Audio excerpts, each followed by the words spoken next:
The restaurant was filled with the chatter of wealthy diners, the clinking of glasses, and the soft hum of background music that made the air feel elegant and untouchable. For those seated inside, it was just another ordinary evening of fine dining and luxury. But for the young woman who pushed open the door hesitantly, it was like stepping into a different world. Her clothes were faded, her shoes worn, and her face told the story of days spent hungry and nights spent without shelter. She kept her head lowered, as though the weight of the eyes already on her was too much to bear. All she wanted was a small piece of mercy, a chance to fill the gnawing emptiness in her stomach. She didn't dream of the fancy dishes that lined the tables around her. She simply longed for scraps, the kind of food others would discard without a thought. Her hands trembled as she clutched her small bag, a bag that carried nothing of value except the remnants of her broken life. She walked slowly toward a table where a distinguished man sat alone, clearly a figure of wealth and importance. His suit was neatly pressed, his watch glittered under the light, and every movement he made seemed deliberate and refined. She knew men like him did not spare glances for women like her, yet hunger made her brave enough to whisper the words she never thought she would say. "May I have your leftovers, sir?" Her voice cracked with the weight of desperation, and though she tried to sound composed, the truth of her suffering could not be hidden. The restaurant seemed to fall into silence as her words echoed louder than she intended. Diners glanced up from their meals, some sneering, others shaking their heads as if her very presence had ruined their perfect evening. The waiters froze in awkwardness, unsure whether to step forward and remove her or let the scene unfold.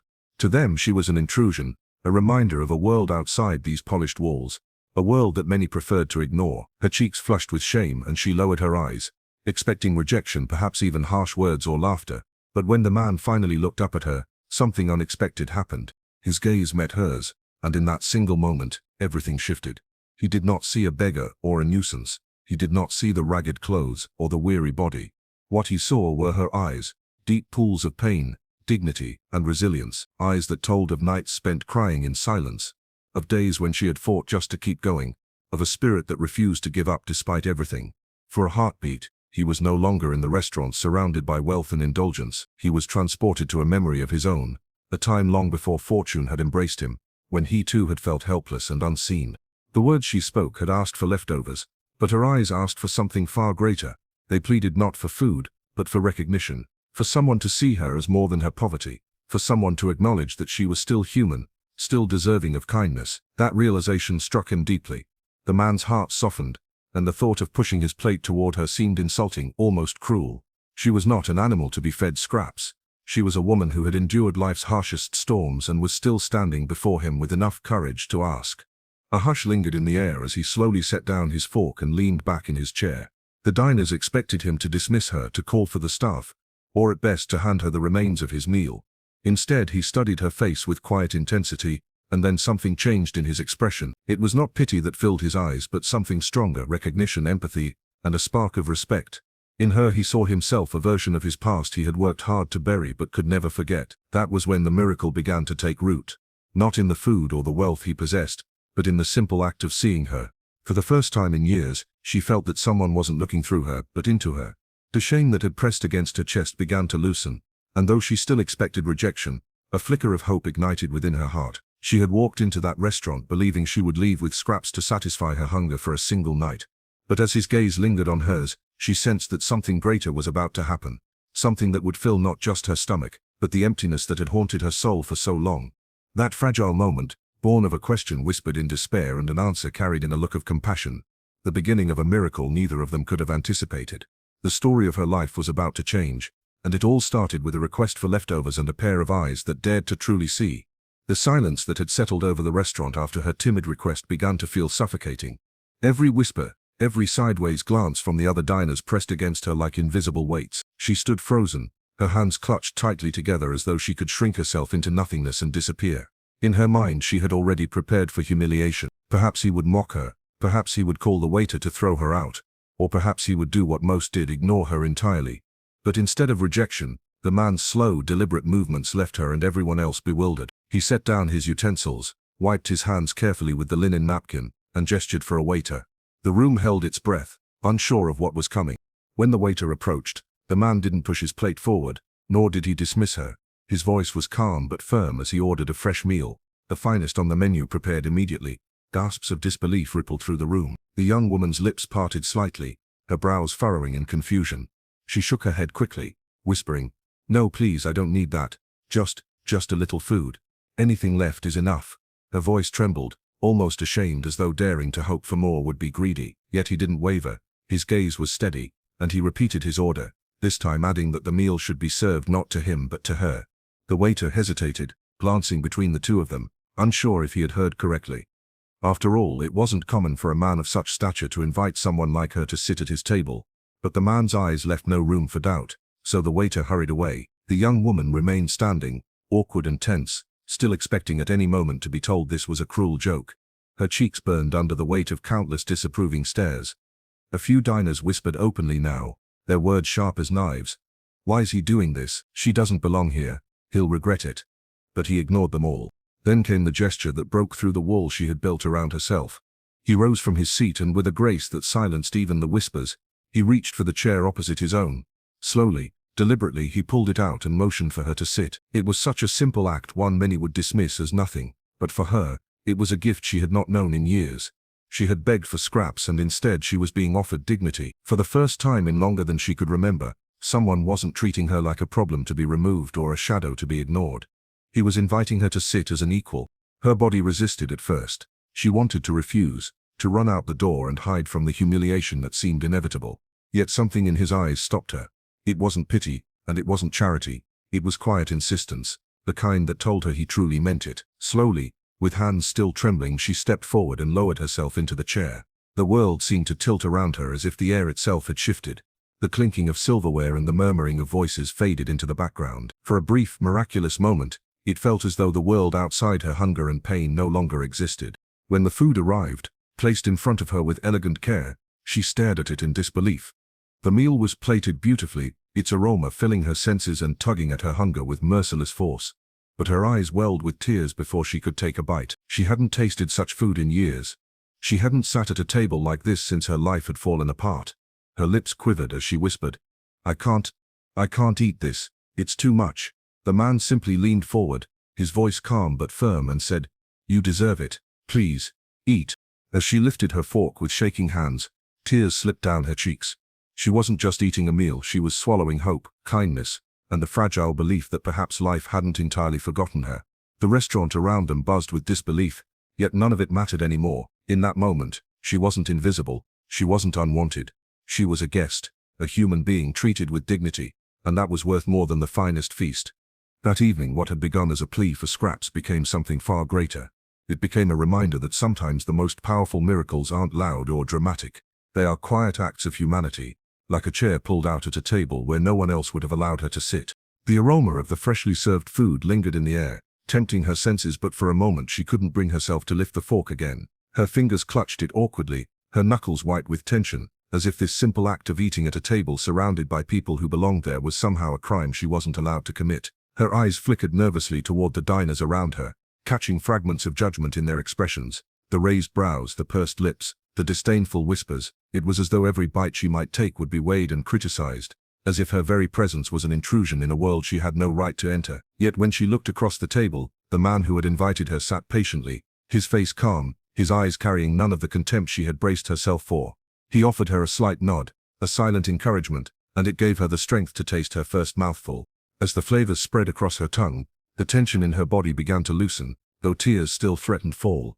She ate slowly, savoring each bite not just for its taste, but for what it represented. Every spoonful was more than food. It was dignity being restored. It was kindness being absorbed. It was the reminder that her life, no matter how broken, still had meaning. Between hesitant mouthfuls, she began to speak, her voice soft and uncertain at first, as though she feared her words might shatter the fragile sanctuary they shared at that table. She told him pieces of her story, fragments of a life she once had. She spoke of laughter-filled evenings with her family before illness and loss tore them apart, of the home that had once sheltered her before poverty swept it away, of the countless nights spent on cold streets where hunger gnawed at her like a beast that never slept. Her words came haltingly, and at times she paused, lowering her gaze in shame, as if speaking the truth of her suffering made it all too real. Yet he listened, every word sinking deep into him, every silence filled with compassion rather than impatience. What surprised her most was that he didn't interrupt. He didn't offer hollow reassurances or pitying reminds. Instead, he gave her the one gift she had long been denied, his undivided attention. His eyes never left her face, his hands rested calmly on the table, and his presence told her that for the first time in a long time her voice mattered, that she mattered. Somewhere between her halting sentences and her trembling bites of food, something within her began to shift. She realized that this was not just about a meal, it was about connection. It was about finding in the most unexpected place someone who could see past her tattered clothes, her weary eyes, and her desperate plea for scraps. He saw her not as a burden but as a human being whose pain mirrored something of his own. He too began to share. Quietly at first, almost reluctantly, he spoke of his early struggles, the hardships he had faced long before fortune and success had disguised them. He confessed that he had once known hunger, though not in the same way, and loneliness that had carved deep scars within him. As he spoke, the walls she had built to protect herself began to crumble. For the first time she felt less alone in her suffering. The miracle that had begun with a simple chair being pulled out was deepening into something far greater. A bond formed between two strangers, forged not by wealth or status, but by shared humanity. The clinking of glasses, the chatter of other diners, the judgmental stares, all of it faded into the background. In that moment, the restaurant became a world of two people bound by something unexplainable. For her, it was a chance to be seen, truly seen, after years of invisibility. For him, it was a reminder that beneath all the trappings of wealth, he was still a man capable of compassion, still someone who could make a difference in another's life with something as simple as kindness. By the time she finished her meal, the tears she had tried to hold back had streaked down her cheeks. She didn't cry from the taste of the food or the memory of her suffering, but from the overwhelming realization that hope wasn't dead after all. She had walked into that restaurant expecting rejection and shame, yet she had found something she hadn't dared to dream of, a connection, a moment of grace, a miracle. The miracle wasn't in the luxury of the food or the generosity of his wealth. It was in the way two broken souls had found each other at a table where no one expected them to belong. It was in the silence that carried more meaning than words ever could. And as she wiped her tears and looked across the table at him, she knew her life had shifted forever. The restaurant had grown quieter by the time she set her fork down. Her hunger finally eased for the first time in days. Yet the silence between them carried a weight heavier than the noise of all the conversations that had surrounded them earlier. She stared at the empty plate, afraid to look up, unsure if this moment would vanish as quickly as it had come. Gratitude swelled in her chest, but so did fear that once she stood from this chair she would once again return to the streets, invisible and forgotten. Her mind whispered cruel reminders. This was temporary. Kindness like this didn't last. People with power and wealth never truly cared. But when she finally gathered the courage to raise her eyes, she met a gaze that told her she was wrong. The man's expression had shifted from quiet sympathy to something more resolute.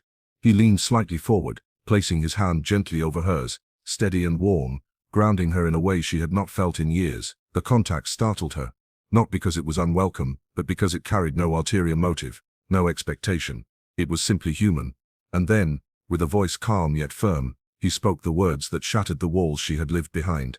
"You don't need leftovers anymore. From today, you will always have a seat at my table."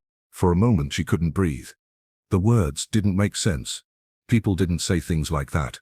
Not to her, not to someone who had been reduced to begging for scraps. Her lips parted, but no sound came out, only tears that she could no longer hold back. They slid down her cheeks freely, each one a testament to years of loneliness, humiliation and despair finally cracking under the weight of unexpected kindness. She tried to protest, shaking her head, mumbling that she was nobody, that he didn't even know her name, but he only smiled gently, as though her name mattered less than the truth he already saw in her eyes, that she was worth saving. Around them, the stares of other diners lingered, but now they meant nothing. The whispers of judgment had faded into irrelevance, drowned out by the enormity of what had just passed between them. For him, this was no impulsive act of charity. It was a decision born from something deeper. In her eyes, he had seen a reflection of his own past, the struggles he had once endured but long hidden beneath his success. It was as if fate had pulled her into his path to remind him of the humanity he had nearly forgotten. For her, the miracle was not the meal she had eaten, but the dignity he restored with a single promise.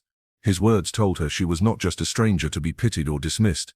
She was someone who deserved to belong, someone who deserved to sit at the table rather than beg from its edges. That moment planted within her a seed of hope she thought had died long ago.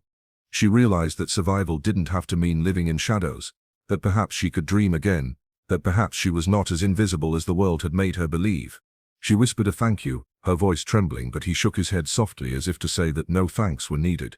What he gave her wasn't a favor, it was a recognition of her humanity, and though she didn't know what the future would hold, she felt for the first time in years that she wasn't facing it alone. As they rose from the table, the air around them seemed different. The same restaurant that had felt suffocating with judgment earlier now felt like a place where something extraordinary had happened. Two people, worlds apart in wealth and circumstance, had met at the intersection of need and compassion, and both had been changed by it. For her it was the rebirth of hope. For him, it was the rediscovery of his own heart. When they stepped outside, the night air was cool, carrying with it the scent of rain. She looked up at the sky, her tears drying, and realized she was walking into a new chapter of her life. No longer just the girl who asked for leftovers, she was now someone seen, someone remembered, someone who had been given a place at the table, and as she glanced at the man beside her, she knew with certainty that miracles weren't always grand or loud. They sometimes happened quietly with a chair pulled out, a meal shared, and a promise that changed everything.